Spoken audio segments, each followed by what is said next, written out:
kredit. Kredit adalah penyediaan uang atau tagihan berdasarkan persetujuan atau kesepakatan pihak peminjam dan pihak yang meminjam. Unsur-unsur kredit. Yang pertama, kepercayaan.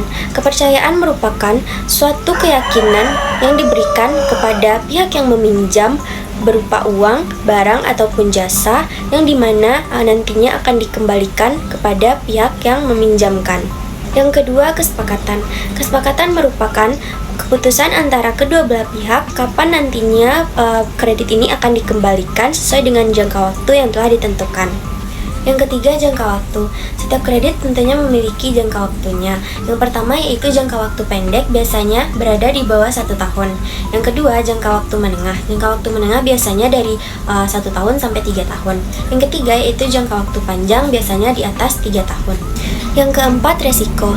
Adanya tenggang waktu yang diberikan dalam penagihan kredit tersebut tentunya memberikan resiko adanya kredit yang tak tertagih. Yang kelima, balas jasa. Balas jasa merupakan suatu keuntungan atau pendapatan bagi bank bila ia memberikan suatu pinjaman kredit. Tujuan kredit. Yang pertama yaitu mencari keuntungan. Tujuan utama dari kredit ini memang adalah mencari keuntungan yang dimana nantinya keuntungan tersebut diterima dari bunga. Tujuan yang kedua yaitu membantu nasabah.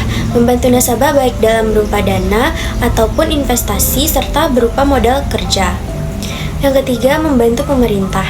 Membantu pemerintah terutama itu adalah di sektor seperti sektor real. Fungsi kredit. Yang pertama yaitu meningkatkan daya guna uang.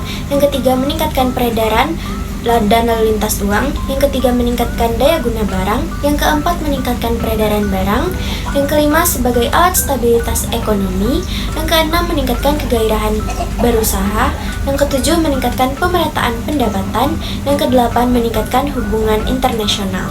Jenis-jenis kredit dilihat dari segi kegunaan. Yang pertama yaitu kredit investasi. Kredit investasi dilakukan untuk memperluas usaha atau keperluan investasi yang akan diharapkan akan memberikan keuntungan di masa yang akan datang.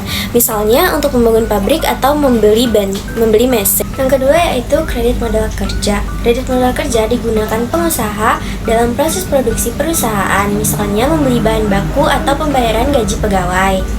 Yang kedua, dilihat dari segi tujuan kredit. Yang pertama yaitu kredit produktif. Kredit produktif bertujuan untuk meningkatkan orang atau badan dalam menjalankan usaha sehingga menghasilkan nilai tambah baginya. Yang kedua, kredit konsumtif. Kredit konsumtif adalah kredit yang dilakukan tujuannya untuk konsumsi secara pribadi. Contohnya adalah pembelian rumah, mobil, serta perabotan rumah tangga. Yang ketiga, kredit perdagangan. Kredit perdagangan adalah kredit yang bertujuan untuk perdagangan, yakninya dimanfaatkan peminjam untuk barang dagangannya yang nantinya diharapkan bisa mendapatkan untung dari hasil penjualan barang dagang tersebut. Misalnya kredit untuk supplier atau importir. Dilihat dari segi jangka waktu. Yang pertama, kredit jangka pendek. Kredit jangka pendek adalah kredit dengan kesepakatan pengembalian dalam waktu maksimal 1 tahun. Kredit ini biasanya untuk modal kerja, misalnya kredit peternakan ayam, kredit tanaman padi, atau palawija. Yang kedua, kredit jangka menengah. Kredit jangka menengah biasanya disepakati antara 1-3 tahun. Kredit ini biasanya untuk investasi, misalnya kredit pertanian jeruk atau peternakan kambing. Yang ketiga, kredit jangka panjang. Kredit jangka panjang adalah kredit dengan masa pengembalian di atas 3 tahun, bahkan sampai puluhan tahun. Misalnya, kredit pembelian rumah atau perkebunan karet, kelapa, sawit, atau manufaktur. Yang keempat, dilihat dari segi jaminan. Kredit dengan jaminan merupakan kredit yang diberikan dengan suatu jaminan. Jaminan ini dapat berbentuk barang berwujud atau tidak berwujud, atau jaminan orang. Selanjutnya yaitu kredit tanpa jaminan. Kredit tanpa jaminan merupakan kredit yang dibebankan tanpa jaminan barang ataupun orang tertentu. Kredit jenis ini diberikan melihat prospek usaha, karakter, serta loyalitas nasabah baik si calon debitur secara berhubungan dengan bank atau pihak lain. Yang kelima yaitu dilihat dari segi sektor usaha. Yang pertama, kredit pertanian. Kredit ini digunakan untuk membiayai sektor perkebunan atau pertanian rakyat. Yang kedua, kredit peternakan. Kredit peternakan ini digunakan di sektor peternakan. Biasanya dilakukan dalam jangka waktu pendek, misalnya peternakan ayam. Yang ketiga, kredit industri. Kredit industri biasanya digunakan untuk membiayai industri kecil, menengah, hingga besar. Yang keempat, kredit pertambangan. Kredit pertambangan yaitu jenis kredit usaha untuk sektor pertambangan seperti emas, minyak, dan timah. Yang kelima yaitu kredit pendidikan. Kredit pendidikan digunakan untuk membangun fasilitas pendidikan, misalnya sekolah atau kredit untuk para mahasiswa dalam melancarkan pendidikannya. Yang keenam yaitu kredit profesi.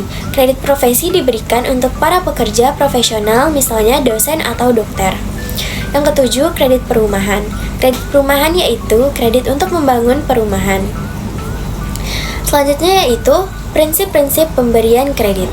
Biasanya, penilaian yang umum dan harus dilakukan oleh bank untuk mendapatkan nasabah yang benar-benar layak untuk dilakukan dengan analisis 5C dan 7P. Penilaian dengan analisis 5C adalah sebagai berikut. Yang pertama karakter. Karakter merupakan sifat atau watak seseorang. Sifat atau watak dari orang yang akan diberikan kredit benar-benar harus dipercayai. Yang kedua, capacity. Capacity adalah analisis untuk mengetahui kemampuan nasabah dalam membayar kredit. Yang ketiga yaitu kapital. Kapital berarti ada. Baiklah, sekian yang dapat saya sampaikan. Mohon maaf apabila ada salah kata. Akhir kata saya akhiri. Wassalamualaikum warahmatullahi wabarakatuh. Terima kasih.